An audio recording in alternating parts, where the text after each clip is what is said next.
Ever since the Cayo Perico Heist released at the end of 2020, it's been one of the primary sources of income for the majority of solo players in GTA Online. However, following the recent Drug Wars update, people have found some new changes that have rendered a lot of the popular heisting methods completely irrelevant.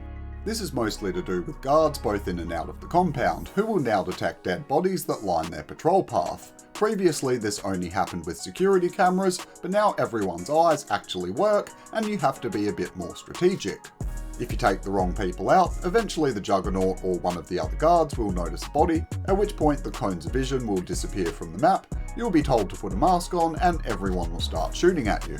While the new changes are super annoying, there is an upside. The new solo routes that have been discovered are not only faster, but once rehearsed, they're also a lot easier as well. To get started, head over to your Kasatka planning board, and once you've gathered intel, you'll need to complete the following missions. For the approach vehicle, your best bet is going to be the Longfin, and then the first prep mission is the Plasma Cutter, but this might get swapped out for safe codes if you happen to get bearer bonds as your primary target. Regardless of that though, you will also need to collect both the fingerprint cloner and the cutting torch. However, demolition charges can be completely ignored. They will not be required for this method. Last on the list is weapon loadout. Personally, I like the aggressor, but you can pick whatever suits your style. Just make sure that you also get some suppressors to go with it and you'll be just fine.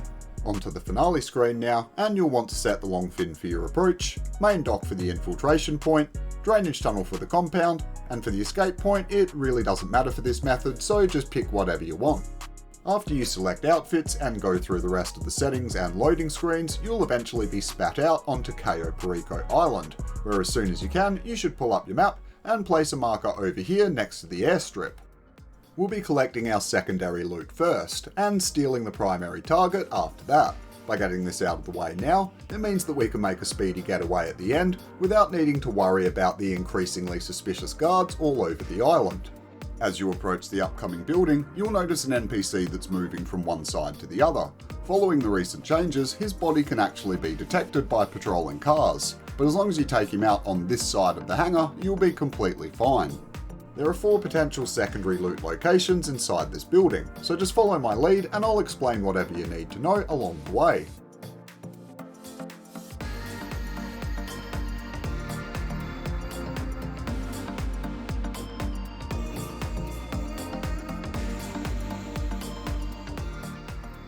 There are 2 possible spawn points down on the bottom level and 2 up here. Although unfortunately this time we only got 1 and it's cash, the least valuable loot available.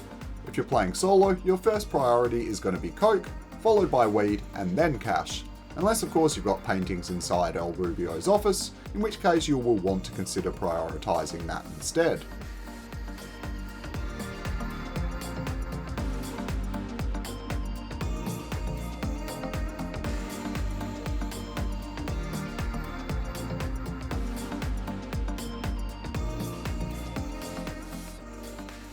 Once you've filled your bags, you can exit the hangar and start making your way back to the boat. There's additional loot locations on the other side of the airstrip here, and of course scattered all over the map as well. But now that the guards detect bodies, it's made most of the collection points a lot more difficult, and not really worth it in my opinion. If however you want a detailed breakdown for everything to do with secondary targets or the gather intel stage of the heist in general, I'll be sure to link all relevant guides in the description below. When you get back to the boat, you can climb aboard and pull up your map again, where you'll want to place a marker down here at the bottom of the compound. Once you arrive, you can jump out of the boat and head underwater. We've got a bit of a swim ahead of us though, so you might want to attach your rebreathers by hitting either left on the D-pad or the letter G on your keyboard. They're not strictly necessary, especially if you've got max lung capacity, but it does make things a bit easier. When you approach the gate and start the sequence, you can activate your torch and begin cutting your way through. There's no real trick to it, just keep the button pressed and move up and down or left and right with a steady motion until it breaks away. Now just make your way through the tunnel until you reach the end, where you'll be given the option to use this as your entry point for the heist. Up to this point, things have mostly been the same, but once inside the compound, it gets really different. Instead of killing any guards, we're going to be taking a fully stealth approach instead. Fortunately though, it's a lot easier than it sounds. Come up the stairs and jump over the fence, where you'll then want to move quickly and follow my exact path to avoid being detected.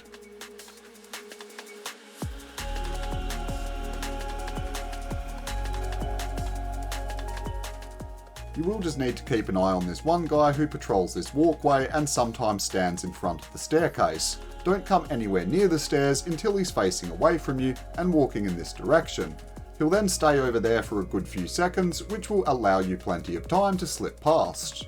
Then this next guard pretty much doesn't move, so you can completely ignore him and start making your way up the stairs.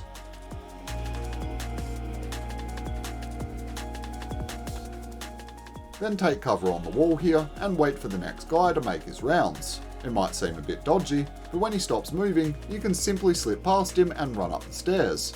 Best part is, he seems to stay there permanently and won't pose any threat from that point onwards as long as you're careful. When you're ready, you can head inside El Rubio's office and over to the safe, where you'll then find a little extra something to shove inside your duffel bag.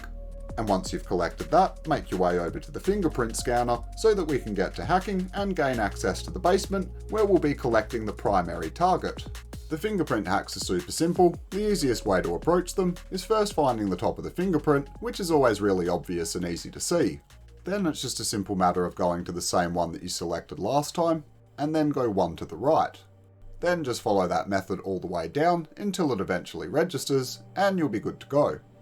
You'll have 3 or 4 of these to do depending on what difficulty setting you're on, but either way, once you're done, just make your way into the elevator and down into the basement. Down here is pretty self-explanatory. You just need to burn your way through the lock on the gate and collect the item from either the glass cabinet up ahead or the safe on the left, depending on which primary target you get. The safe is super easy and just gets you to recite a code sent via text message. However, the glass cabinet will require you to operate the plasma cutter. There's nothing to it though, just lean on and off the prompted button, much like you're revving the engine on a car, which will stop it from overheating and costing you a bunch of time in the process. Then it's just a simple matter of grabbing the primary target before we retrace our steps and head back towards the exit.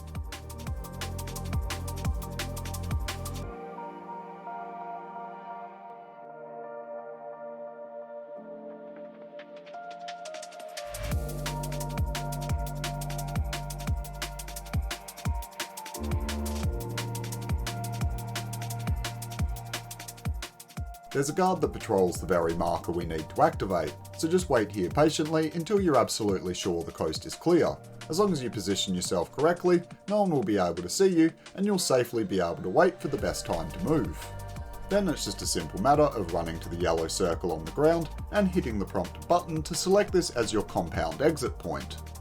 Now look, I promise you the stealth route is all kinds of easy. I did it about 10 times in a row and didn't mess it up once. But I understand that that kind of mission approach can annoy people, so I have included an alternative.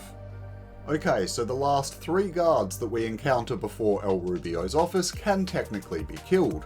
I've tested it a bunch of times, and as long as you take them out in the right spot, they won't be detected. So with this being an option, you might wonder why I recommend taking a no-kill approach. Well, first and foremost, the passive run is a bit faster in my experience. And once you get comfortable with the route, you'll be getting the Elite Challenge with several minutes to spare. On top of that though, there's been recent bugs reported that occasionally give guards the ability to see through walls and ceilings, essentially allowing them to detect bodies even if they're nowhere near them. If however you prefer the underground method, you will of course have to kill these 3 guards to have a chance at collecting the required keys. If one of the guards does drop the keys, you'll want to immediately pick them up and make your way down to the basement. Most of you probably know this route already from when I showed you last time, but I'll run over it again for anyone who might have missed out. When you come up on this next gate, you will unfortunately still have to complete a fingerprint hack, but unlike the elevator method, this one only requires you to do 1 if you're on normal mode, or 2 if you're on hard mode. Then just follow this through, and you'll be in the same loot room that we were in before. There you can just do your thing, and either cut through the glass, or get into the safe, so that you can grab the goods and get out.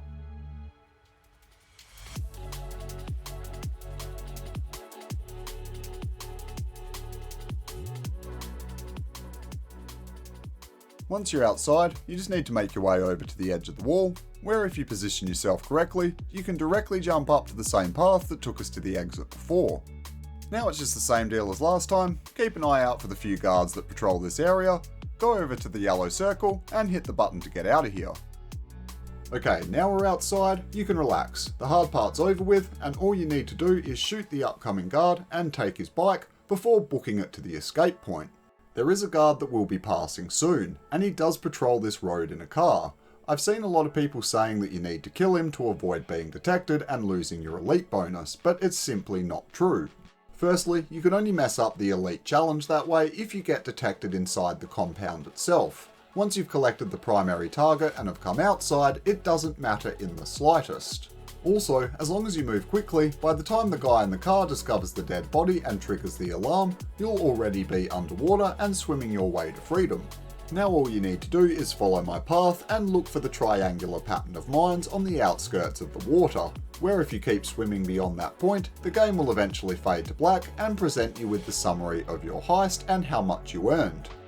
Like I said last time, your total will vary depending on what primary and secondary targets you got for that particular run. Sometimes it might be a little more than this, and sometimes it might be a little less, but on average 1.5 million is a decent ballpark for what you can expect to earn from each attempt. And if you master the stealth route that I showed before, the timer on the Elite Challenge should be a total walk in the park, and you'll be given a tasty little bonus every time you complete the objectives. That, however, will be a wrap, folks. If you found this video useful, a like would be greatly appreciated, and if you're new around here, then definitely think about subscribing as well. I run a Rockstar Games exclusive channel, and we cover just about everything GTA Online has to offer. Until we meet again, you bunch of legends, I am Red Nitrate, and I'll catch you on the next one.